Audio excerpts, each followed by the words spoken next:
Hello fantasies. तो मैंने आपको पिछली वीडियो में बताया था कि हम ब्रिक्स, बीट्स एंड बोन्स में क्या पढ़ने वाले हैं। That is Harappan civilization. मैंने आपको इस चैप्टर का ब्रीफ इंट्रोडक्शन भी दे दिया था कि क्या क्या पढ़ेंगे हम इस चैप्टर में। तो नाउ लेट्स स्टार्ट।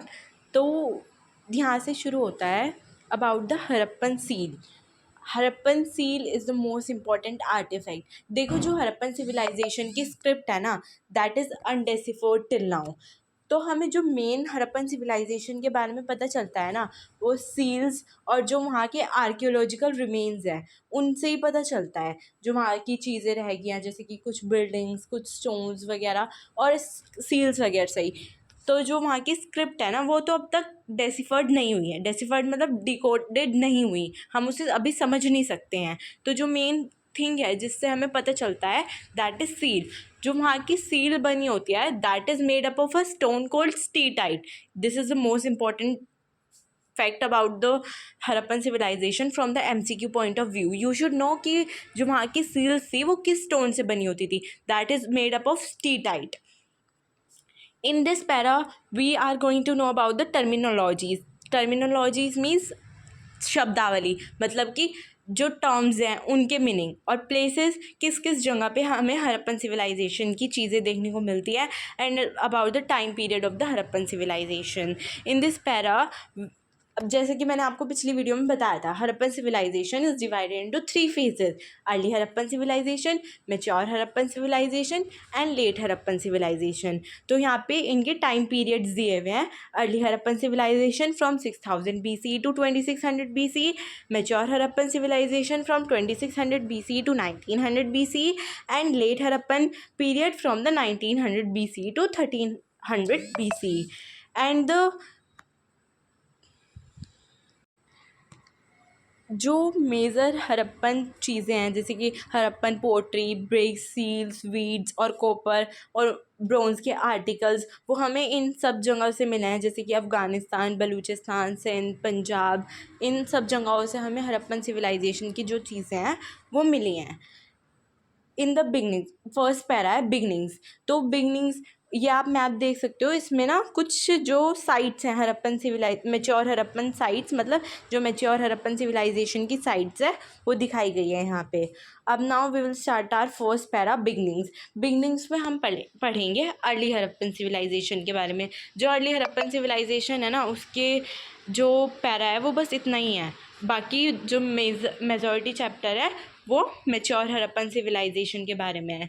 तो इसमें अर्ली हड़प्पन सिविलाइजेशन के बारे में बताया गया है। वहाँ पे पोट्री थी। वहाँ जब हम अर्ली हड़प्पन सिविलाइजेशन के बारे में जानते हैं ना, तो वहाँ पे हमें मिलता है पोट्री, पेस्टोरलिज्म, एग्रीकल्चर, और जो वहाँ पे ये सब चीज़ें होती थी, जैसे कि पोट्री, एग्रीकल्चर, पेस्टोरलिज्म, और हमें वहाँ पे ना बिल्डिंग्स के भी एविडेंस मिले हैं।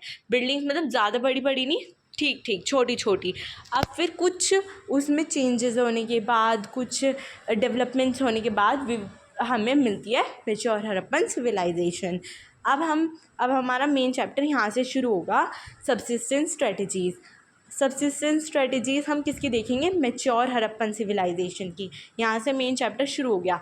जो मैच्योर हड़प्पन सिविलाइजेशन के लोग थे वो अपना सबसिस्टेंस कैसे करते थे, अपना जीवन कैसे निर्वाह करते थे, उनका हम देखेंगे कि वो एग्रीकल्चर में क्या क्या ग्रो करते थे, और यहाँ पे वो मतलब बोन्स वगैरह किसकी यूज़ करते थे।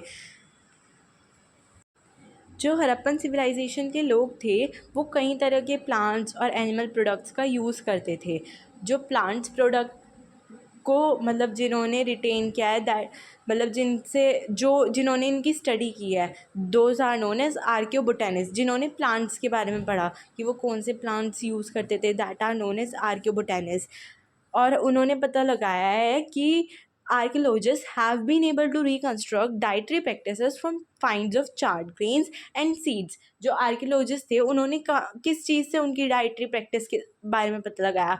From the grains and from the seeds. और जिन्होंने इन सब की ग्रेन्स वगैरह की स्टडी किया है, those are known as archaeobotanist who are specialist in ancient plant remains, जिनको इन सब की नॉलेज है। Grains found at Harappan sites include wheat, barley, lentil, chickpea and sesame. मतलब वो इन सब का यूज़ करते थे। जो उनके एग्रीकल्चर मतलब जो हम पढ़ रहे हैं ना वो कौन कौन से प्लांट्स यूज़ करते हैं, तो उनमें ये सब आते थे, wheat, barley, lentil, chickpea and sesame. और वो मिलेट्स भी ग्रो करते थे, जिसका हमें एविडेंस कहाँ से मिलता है, गुजरात से।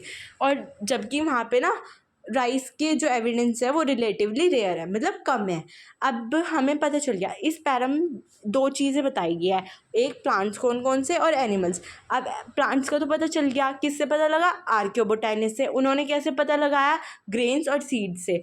कौन कौन सी वो वीट कौन कौन से वो प्लांट्स यूज़ करते थे, वीट, बार्ले, लेंटिल, चिकपी और सेसेम। ठीक है। और अब हम पढ़ते हैं एनिमल के बारे में। Animal bones found at Harappan sites include those of cattle, sheep, goat, buffalo and pig. अब जो हमें बोन्स मिली है वो किस किस की मिली है, cattle, sheep, goat, buffalo and pig. इन सब की स्टडीज़ किसने करी है, आर्कियोजूलॉजिस्ट ने।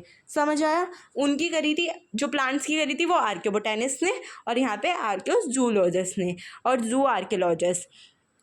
indicate that these animals are domesticated. Bones of wild species such as boar, deer and gharial are also found. We do not know whether the Harappans hunted these animals themselves or obtained meat from, मतलब कि जो bones है वो इन animals की bones मिली है और किसने किसने ढूंढी है, आर्कियोजूलॉजिस्ट ने। बट अब तक ये पता नहीं लगा कि वो इन सबको खुद हंट करते थे या फिर किसी दूसरी कम्युनिटी से लेते थे। Bones of fish fowl are also found, bones, इनकी भी बोन्स मिली है। Thank you.